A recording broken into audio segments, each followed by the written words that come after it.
صبح امروز در کاخ سوقدیان مرکزی ماموری ولایت سوق شهر خوجند با مقصد سزاوار تجلیل نمودن 29مین سالگرد روز تأسیسیابی ارتش ملی جمهوری تاجیکستان جمع آماده تنتنه‌ای دایر گردید. در چهاربینی مذکور رئیس شهر خوجند فردوس شریفزاده، نمایندگان مقامات اجرایی حاکمیت دولتی ولایت، کارمندان حفظ حقوق و ترتیبات، راهبران تشکیلات و مؤسسه‌ها، فعالان و رئیسان محله‌های شهر حضور داشتند.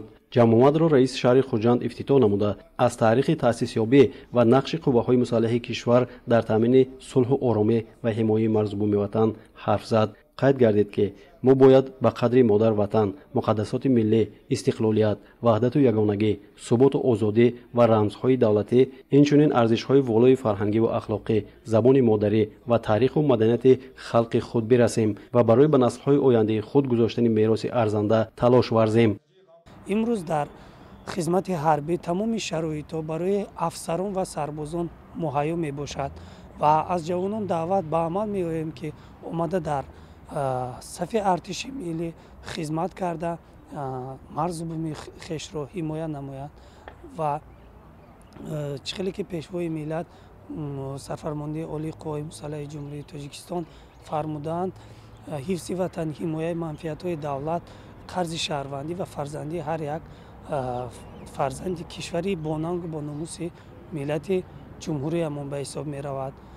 انتظام آهنین داریم و عزم آهنین در نبرد عشق می کوشیم عزم آهنین. از هدایت‌های پیشوای ملت برمی‌آید که افتخار ملی، زیرکی و هوشیاری سیاسی بوده. وظیفه جانی هر یک شخصی با معرفت از آن عبارت میباشد که وطنمان تاجیکستان را چون گوهری که چشم حفظ و حمایت نماییم و آن را عزیز و مقدس دانیم.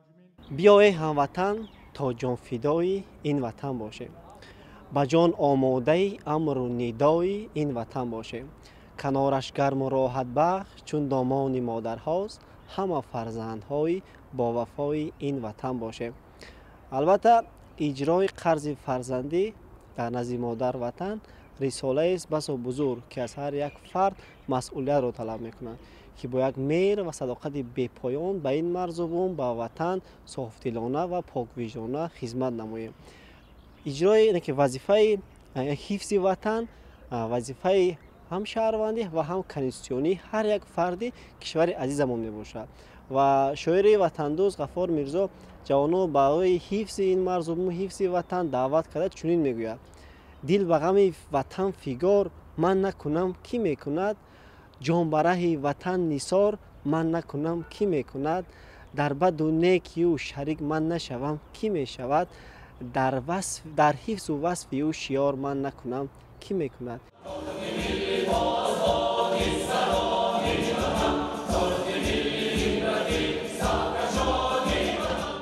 جمع آمد ایدانه را بخشیده به 29مین سالگرد تأسیسیابی ارتش ملی کشور برنامه کنسرتی اهل فرهنگ شهر خوجند ادامه بخشیده نمایشنامه‌های جالب هنرمندان به چهاربینی جلوی تازه ضم نمود.